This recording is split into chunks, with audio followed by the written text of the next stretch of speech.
1 year later, Admiral Barbara Mitchell stood on the bridge of the U.S. Horizon, Earth's first official diplomatic vessel, to visit the galactic capital. The massive space station that housed the Council was visible through the viewports, surrounded by ships from hundreds of worlds. "Nervous?" asked her second-in-command. Barbara smiled. "A little. First impressions matter." The past year had seen major changes in human-alien relations. Trade agreements had been signed with 30 species. Cultural exchanges were happening daily.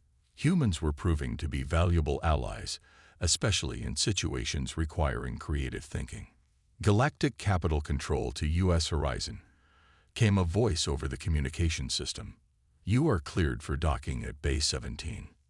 As the ship approached the station, Barbara observed the other vessels nearby. Many kept their distance from the human ship. Old fears took time to fade. The welcoming ceremony was brief but friendly. Council representatives greeted the human delegation with formal words of welcome. Klar, now serving as official liaison to Earth, gave Barbara a tour of the station. "The Council has been monitoring your planet's progress," Klar said. "Many are impressed by how quickly humans have adapted to galactic society." "We've had good teachers," Barbara replied. "Your cultural guides have been very helpful." Their tour was interrupted by an urgent message. "All available personnel to Life Support Section 12. Emergency situation in progress." Klar's eyes widened. That section controls oxygen recycling for a third of the station. They rushed to the scene, finding technicians from various species working frantically on a massive system of pipes and control panels. "What happened?" Barbara asked a nearby worker. "Power surge damaged the main filters," the alien explained. "Backup systems are failing. If we don't fix it soon, thousands could suffocate." The chief engineer, a reptilian being named Krax, looked up from a control panel. "Standard repairs aren't working. The damage is too extensive." Barbara studied the systems. The technology was different from Earth's, but the principles were similar. She could see a possible solution, but it would require repurposing parts in ways they weren't designed for. "I might have an idea," she said. Krax looked doubtful. "Our engineers have tried everything in the manual." "That's the problem," Barbara said. "Sometimes you need to go off manual." She turned to Klar. "Hold my beer, Galaxy. I think I can fix this." Across the room, several aliens tensed at the phrase. But instead of backing away in fear, they moved closer, watching with interest. Barbara worked quickly, directing a team of human and alien engineers. They bypassed damaged systems, created makeshift filters from materials meant for other purposes, and rerouted power in ways that made traditional engineers nervous. 2 hours later, the oxygen level stabilized. The emergency was over. Krax inspected Barbara's work with amazement. "This solution isn't in any engineering manual in the galaxy." "That's the point," Barbara said. "Sometimes the best solutions aren't in manuals." The next day, the Council held a special session. For the first time, human representatives were invited to take permanent seats in the chamber. "The galaxy has long feared human unpredictability," announced the Council leader. "We now recognize it as one of your greatest strengths." He unveiled a new classification in the Council's threat assessment system, Human Innovation Event. "When we hear the phrase, 'hold my beer,'" he explained, "we will no longer raise threat levels. Instead, we will observe with interest, knowing that something unexpected but potentially valuable is about to happen." 6 months later, on a research vessel studying a dying star, an alien scientist faced an impossible problem. Their instruments were failing, and standard solutions weren't working. The alien turned to their human colleague with newfound respect and said, "Perhaps you should hold my beverage. We need one of your innovative solutions." The human smiled, taking the offered drink. All across the galaxy, the phrase that once caused panic was becoming a request for help, a recognition that sometimes the best answer comes from thinking differently. Earth had found its place in the galaxy not despite human unpredictability, but because of it, And it all started with one simple phrase: hold my beer. 2 weeks after the Cronus Beast incident, investigator Greg Patterson sat in a small room aboard the Galactic Council's main station.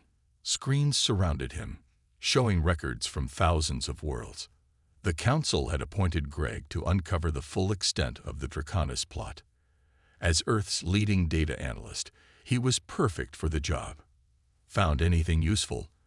asked Lieutenant Heather Davis as she entered with 2 cups of coffee. Greg nodded, pointing to a screen. "The Draconis have been playing a long game. They've manipulated Council records for centuries, emphasizing threats and hiding positive interactions with humans." Heather frowned. "But why target us specifically? They must have started before we even reached space." "I think I know," Greg said. "Look at this star map." The display showed Draconis territory expanding steadily across one section of the galaxy. Their planned route for the next 100 years went directly through Earth's solar system. "We're in their way," Heather said. "Exactly. And we're unpredictable. They prefer conquering species they can understand and control." Greg had spent days searching through the oldest archives available. Most species kept detailed records of all encounters with humans. The phrase "hold my beer" appeared repeatedly, always followed by notes of alarm. "There's something else," Greg said, pulling up an ancient file. "The original incident that started all this. I've found the complete record." The screen showed translations of symbols carved on stone tablets. The earlier translations had been partial and misleading. "The ancient humans didn't destroy anything," Greg explained. "According to this, they saved an observation post from a natural disaster after saying what translates to 'hold my fermented drink.' They used unconventional methods that the observers couldn't understand. So the whole galaxy has been afraid of us because of a mistranslation?" Heather asked. "A deliberately corrupted translation," Greg corrected. "The original record was clear. The Draconis altered it centuries ago." Meanwhile, in the Council's Great Chamber, Kalar presented his findings about human behavior to the assembled representatives. "My research confirms that the human phrase 'hold my beer' does precede unconventional actions," he explained. "But these actions follow a pattern. Humans use this phrase when they recognize that standard solutions will not work and creative thinking is required." The Council members listened with interest. After the Cronus Beast incident, many had begun to reconsider their view of humans. In essence, Kalar continued, the phrase signals innovation, not destruction. It is an announcement that the human is about to attempt something unexpected but calculated. As Kalar finished his presentation, Greg and Heather burst into the chamber. "Honored representatives," Greg called out, "we have discovered evidence of deliberate deception by the Draconis Empire." The chamber erupted in voices as Greg presented his findings. The Draconis representatives hissed in anger, but could not refute the evidence. "They altered our history," an elderly council member said. "For centuries, we feared humans because of a lie." The head of the council, a wise being from an ancient race, raised his 6-fingered hand for silence. "This deception cannot stand," he announced. "The quarantine of Earth will be lifted immediately. The Draconis representatives will return to their territory pending investigation." He turned to Heather and Greg. "On behalf of the Galactic Council, I offer humanity our sincere apology. Your species has been judged unfairly for too long." The following day, the energy barrier around the solar system disappeared. Ships from dozens of worlds approached Earth with messages of friendship and trade opportunities. In the White House, the president received the news with relief. "So, we're no longer considered a threat." Admiral Peter Walsh smiled. "Not exactly. They've created a new classification just for us. Innovative allies. They still find us a bit alarming, but they're beginning to see that as a good thing." "And the phrase?" the president asked. "Do they still panic when we say 'hold my beer'?" "They're working on it," Peter replied. "Old fears die hard, but they're learning." Across the galaxy, A new understanding of humanity was beginning to spread. Chaos filled the main hall of the space station. Delegates from dozens of species ran in panic as 6 large creatures prowled through the room. They were Cronus beasts, predators known for their strength and intelligence. Captain Jason Bell and his security team arrived first. The human soldiers stopped at the entrance, taking in the scene. Cronus beasts, Kalar said, appearing beside Jason. Native to the Draconis homeworld. Very dangerous. Their claws can tear through metal. How did they get here? Jason asked. The Draconis must have smuggled them aboard, Kalar replied. They are trying to prove humans cannot handle a real crisis. Inside the hall, the beasts had cornered delegates against the far wall. Alien security forces fired energy weapons, but the beasts' thick scales deflected the shots. Our weapons aren't working, reported an alien security officer.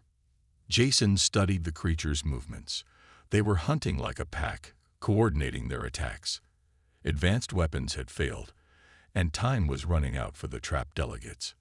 We need to think differently, Jason said. He turned to his team. Remember those wildlife documentaries we watched about Earth predators? His team nodded, beginning to understand his plan. Jason handed his weapon to a surprised alien officer. Hold my beer. We're going to handle this the old-fashioned way. The alien security forces watched in alarm as Jason's team spread out around the room. Some began making loud noises to distract the beasts, while others gathered materials from around the hall. What are they doing? The alien commander asked Kalar. They have no weapons. They are being human, Kalar replied. Using furniture and decorative items, the humans quickly constructed simple traps. They used food from the buffet tables as bait, setting up restraints made from tablecloths and decorative chains. Engineer Maria Diaz accessed the environmental control panel. Captain, I can adjust the temperature in sections of the room. These creatures are cold-blooded, right? Yes, Kalar confirmed. They become sluggish in cold environments. Maria nodded and began working. I can create a temperature gradient to herd them away from the delegates. As the plan came together, the council representatives watched in astonishment. The humans weren't using advanced technology or weapons. They were using knowledge, creativity, and simple tools. One by one, the Cronus beasts were captured or contained. When the largest beast broke through a trap, Jason and his team used fire extinguishers to drive it back, then quickly built a stronger containment area. Within 30 minutes, all 6 creatures were secured. No delegates had been seriously injured. The alien security commander approached Jason. Your methods were unusual, but effective. Sometimes the old ways work best, Jason replied with a smile. As medical teams tended to the few injuries, Kalar gathered the council representatives. You have witnessed true human behavior today. When they said, hold my beer, they followed with innovation, not destruction. One elderly council member stepped forward. For centuries, we have feared that phrase. Perhaps we misunderstood. The Draconis ambassador, who had quietly returned during the commotion, hissed in disagreement. This proves nothing. They are still unpredictable and dangerous. Yes, agreed another council member, but today that unpredictability saved lives. While the council debated, Maria discovered something on the environmental control panel. Captain, look at this. Someone programmed the system to shut down life support after the beasts were released. Jason examined the evidence. The Draconis weren't just trying to embarrass us. They planned to kill everyone and blame it on the beasts. Kalar's eyes widened. We must tell the council immediately. When presented with the evidence, the council was stunned. The Draconis ambassador tried to deny the accusations, but the data was clear. That evening, the council gathered to vote on Earth's status. The quarantine remained in place, but Earth's threat level was officially downgraded from extinction-level threat to potential ally, caution advised. It wasn't complete acceptance, but it was a start. Humans had shown that hold my beer wasn't always a warning of disaster. Sometimes It was exactly what the galaxy needed. The Galactic Games began with representatives from 200 species gathered in the observation dome. The human team took their places at various challenge stations, feeling the weight of Earth's future on their shoulders. First challenge: Structural Integrity Test, announced the council moderator. At her station, Kelly Davis examined the materials provided. Participants had to build a bridge that could support heavy weights, but the human team's materials were weaker than those given to other species. Kelly smiled. This was exactly what humans were good at. Instead of following the standard design, she created a structure using principles from ancient Earth bridges. When testing began, Kelly's bridge held twice the weight of any other entry. The alien observers murmured in surprise. Fascinating adaptation, Klar noted to the council members. The human found strength through design rather than materials. The Draconis representatives looked displeased. Next came the navigation challenge. Marine Sergeant Ryan Cooper stepped up to the simulator. The course had been secretly altered to include impossible obstacles. Halfway through, Ryan's vehicle stopped working.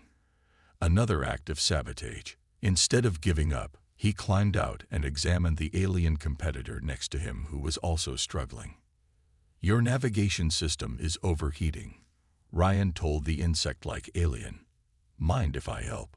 Using parts from his own broken vehicle and materials from his pocket, Ryan created a cooling system for the alien's vehicle. "Hold my beer," he said to a teammate as he crawled underneath to install it. The alien observers tensed at the phrase, but watched in amazement as Ryan fixed the competitor's vehicle rather than his own. "You have helped an opponent?"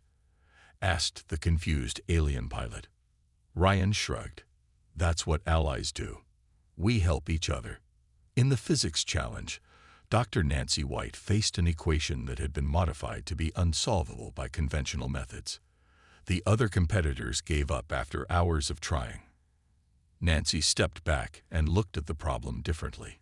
Instead of solving it directly, she developed a new mathematical approach that bypassed the impossibility altogether. When she submitted her answer, the alien judges were stunned. Not only had she solved it, but her method could be applied to other previously unsolvable problems. "This is not destruction," Klar said to the council representatives. "This is creation."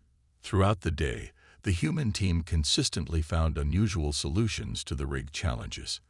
They didn't win every event, but they demonstrated remarkable adaptability. More importantly, they helped other species when they could, turning competitors into allies. In the medical challenge, Nurse Ben Lewis used simple earth plants combined with alien medicines to create a treatment that worked better than either would alone. "Human methods are unorthodox but effective," admitted one council member. The Draconis representatives grew increasingly agitated. Their sabotage was failing. Worse, humans were gaining supporters among the other species. "This proves nothing," hissed the Draconis leader. "These are controlled conditions. In the real galaxy, human unpredictability would cause chaos." "Perhaps," replied Kalar, "or perhaps it would solve problems we cannot." As the final challenges approached, Kelly gathered her team. "We're making progress, but the Draconis aren't convinced." "They don't want to be convinced," Ryan pointed out. "They see us as a threat to their control." Kelly nodded. "Then we need to show everyone else that we're worth defending." The last challenge was the most difficult, a complex simulation of a planetary crisis. As the teams worked, Kelly noticed Draconis representatives slipping away from the observation area. "Something's wrong," she whispered to Kalar. "What are they planning?" Kalar's eyes widened. "The closing ceremony. All species will be gathered in one place." Kelly's team had just completed their solution to the final challenge when the alarms began to sound throughout the station. "Emergency in the main hall," came the announcement. "All security personnel report immediately." The Draconis plan was in motion, and the real test of humanity was about to begin. Dr. Olivia Grant paced nervously in the conference room. As Earth's leading cultural anthropologist, she had been called in to help with the alien crisis. The room was filled with screens showing data about the various alien species on the council. "Our problem is communication," she explained to the assembled officials. "When we say 'hold my beer,' we're signaling creative problem-solving. To them, it's a warning of unpredictable chaos." Admiral Peter Walsh nodded. "But how do we make them understand that?" "We need to show them," Olivia said. "Words won't be enough. They need to see human innovation in action, in a controlled setting where they don't feel threatened." Young diplomat Eric Taylor raised his hand. "What about a competition? Like the Olympics, but for problem-solving?" The room went quiet as people considered the idea. "That could work," Olivia said slowly. "If we invite them to participate, show them our methods up close." "It's worth a try," Peter agreed. "We have less than 2 days before they decide our fate." The proposal was quickly drafted and sent to the council. Hours later, they received a cautious response. The aliens would agree to observe a demonstration of human abilities, but with strict safety protocols in place. On a neutral space station at the edge of the solar system, Commander Kelly Davis supervised the setup of the demonstration area. Representatives from 20 alien species would be watching. "All the safety barriers are in place," her assistant reported. "The aliens have installed their own monitoring equipment too." Kelly nodded. "They're still scared of us. We need to change that today." As she reviewed the final preparations, Kelly noticed something strange about one of the challenge stations. The equipment had been subtly altered. "This isn't right," she said, examining the power connections. "Someone has tampered with this." A scan revealed similar changes to other stations. The equipment had been modified to make the challenges impossible to solve using standard methods. "Sabotage?" her assistant asked worriedly. Kelly's eyes narrowed. "Some of the aliens don't want us to succeed. They want us to fail, to prove we're too dangerous." With only an hour before the demonstration began, there was no time for major changes. The human team would have to face rigged challenges. "Should we postpone?" her assistant asked. Kelly thought for a moment, then smiled. "No, this is perfect, actually. They want to see how humans react to unexpected problems. Let's show them." She gathered the human participants and quickly explained the situation. Rather than looking worried, most of them grinned. "So we get to improvise. That's what we do best," said one engineer. As the alien observers filed in, Kelly felt someone tap her shoulder. It was Kalar, the Proximan scientist who had been working with Major Lisa Brown. "I must warn you," he whispered. "Some council members believe humans are too unpredictable to exist in the galactic community. They will not be satisfied no matter what you show today." "Who would want us eliminated?" Kelly asked. "The Draconis faction. They have been expanding their territory for centuries. A new, unpredictable species threatens their plans." Kelly thanked him for the warning. As Kilar moved away, she turned to her team. "Change of plans. We're not just showing them human innovation. We need to prove we're valuable allies." Her second-in-command looked nervous. "How do we do that with sabotaged equipment and only 1 hour?" Kelly handed him her coffee cup with a grin. "Hold my beer. I have an idea." From the observation deck, the alien delegates watched as Kelly gathered her team for last-minute instructions. Several Draconis representatives exchanged worried glances when they heard her words through the monitoring system. "The human has said the phrase," one whispered. "Alert the fleet." The demonstration was about to begin, and the fate of Earth hung in the balance. Major Lisa Brown looked through the observation window at the alien scientist working in the lab. Klar was a Proximan, tall and thin with pale green skin and large eyes. He had volunteered to work with humans to understand the misunderstanding. 1 week had passed since the quarantine began. No ships could enter or leave the solar system. The energy barrier surrounding them blocked most communications too. "Have you found anything useful?" Lisa asked when Kilar looked up. The alien adjusted something on his translator device. "I believe I understand the origin of the fear now. It goes back much further than we thought." Kilar activated a holographic display showing an ancient stone tablet. This was discovered on a dead world called Calectria about 3,000 years ago. It shows primitive humans visiting from another planet. Lisa frowned. That's impossible. We didn't have space travel back then. The Council believes these were your ancestors, brought there by another species for study. Kilar zoomed in on symbols carved in the stone. The translation is rough, but it describes a human saying something similar to "hold my fermented drink" before accidentally destroying an observation post. A single accident 3,000 years ago caused all this. Lisa asked in disbelief. Kilar's large eyes blinked slowly. The incident destroyed half a continent. The species studying humans went extinct. Only this record survived. In another part of the complex, Admiral Peter Walsh met with Earth's leadership. The room was tense.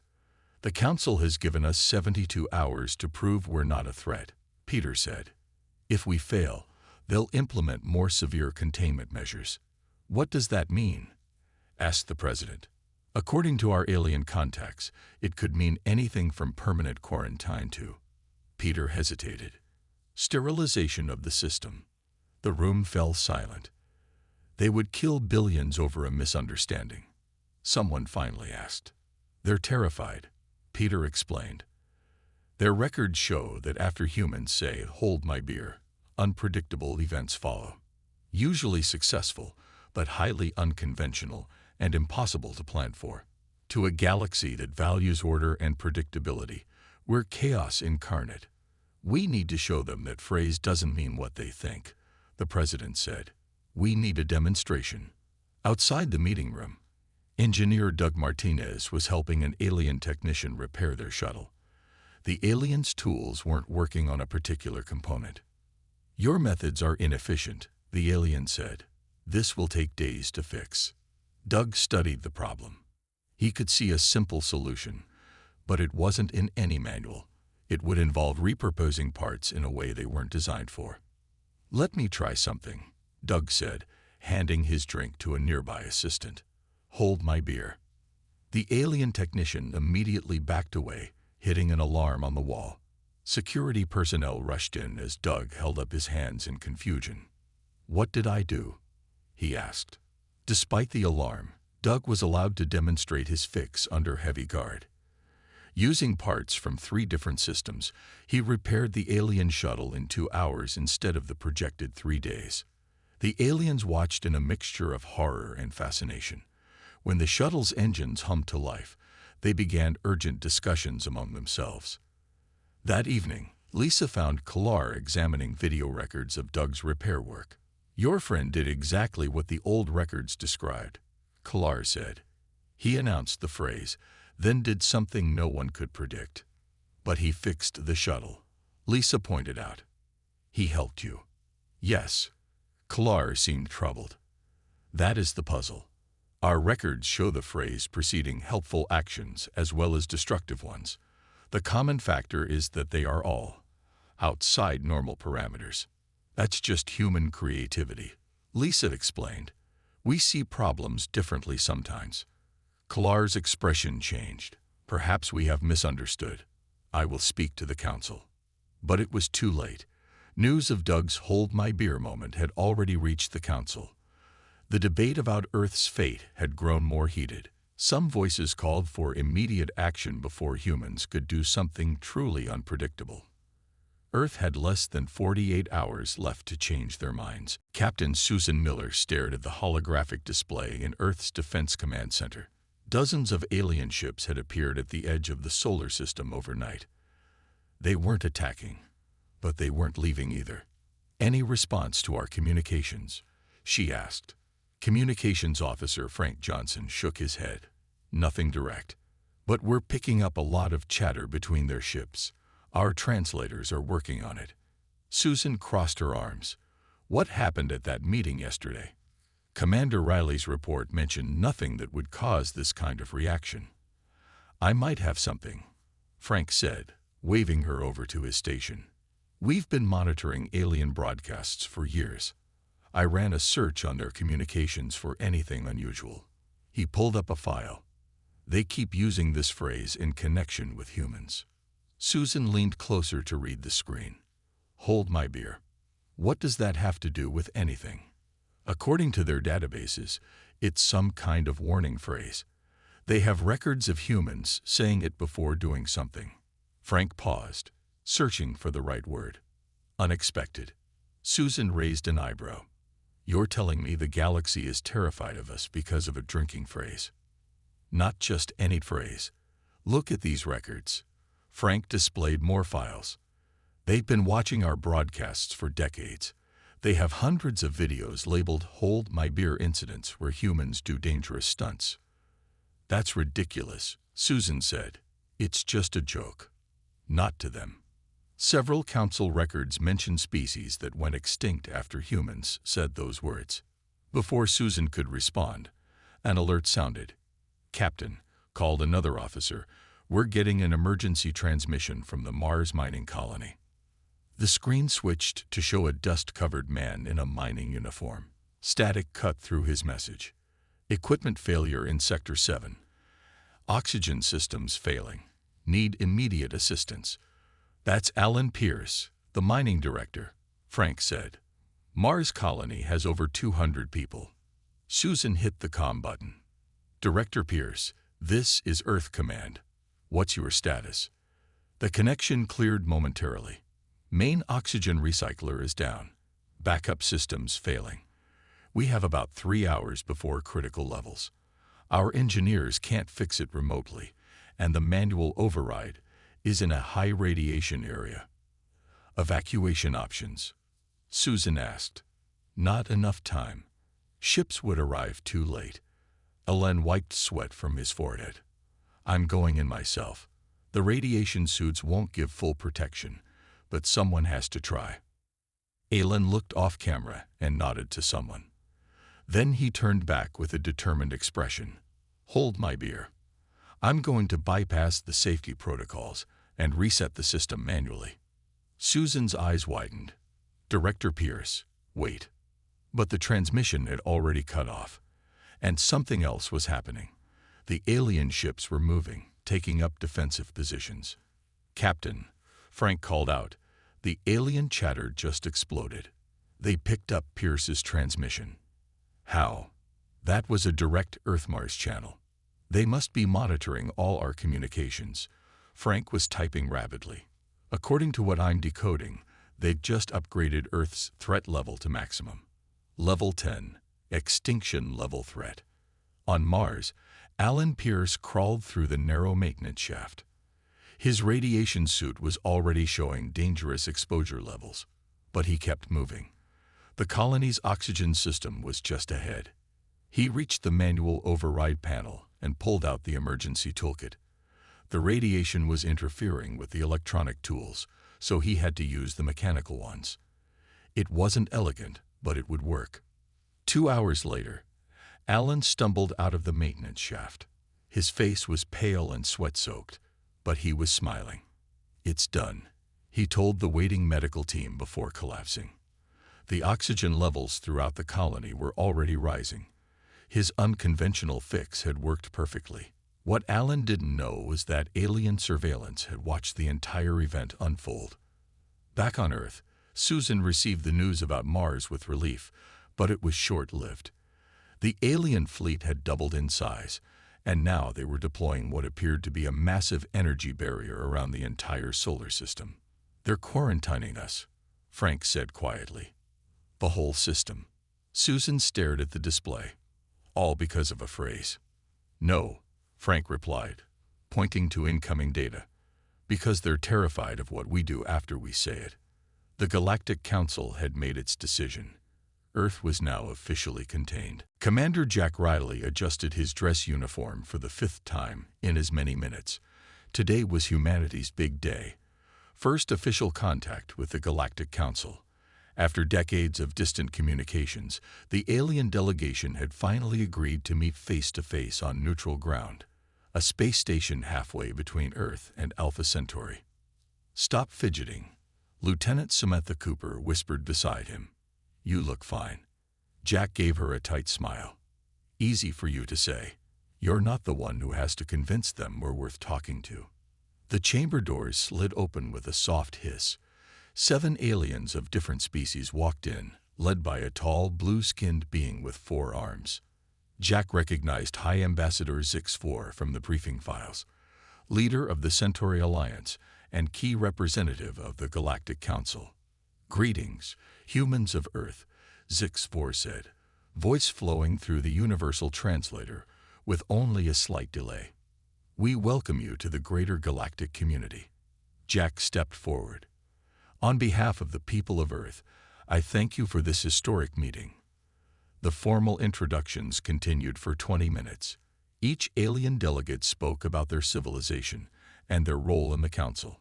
When Jack's turn came, he delivered Earth's prepared statement perfectly. Then came the negotiations. Earth will need to comply with 372 regulations before provisional membership can be granted, said Zix-4, placing a data crystal on the table. Most importantly, all faster-than-light travel must remain within approved corridors. Jack frowned. That would cut off our mining colonies in the Kuiper Belt. We need those resources. The regulations are non-negotiable, said a reptilian delegate named Sith. All member species must comply. The talks grew tense.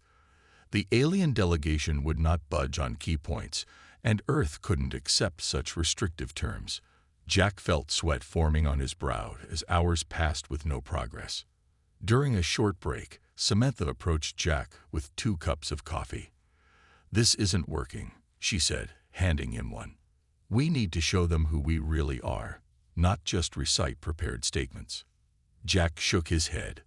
"We have to follow protocol. One wrong move and they might decide we're not ready." Samantha downed her coffee and set the empty cup on a side table. "Look, these aliens think in rigid patterns. They've never faced our kind of adaptive thinking." She handed Jack her second coffee cup. "Hold my beer." "This is coffee," Jack said automatically. "Whatever. Just watch." When the meeting resumed, Samantha stepped forward before Jack could stop her. "Respected delegates," she said, "perhaps we're approaching this wrong. Instead of trying to fit Earth into existing regulations, let's look at what those regulations are trying to achieve." The aliens looked at each other in surprise.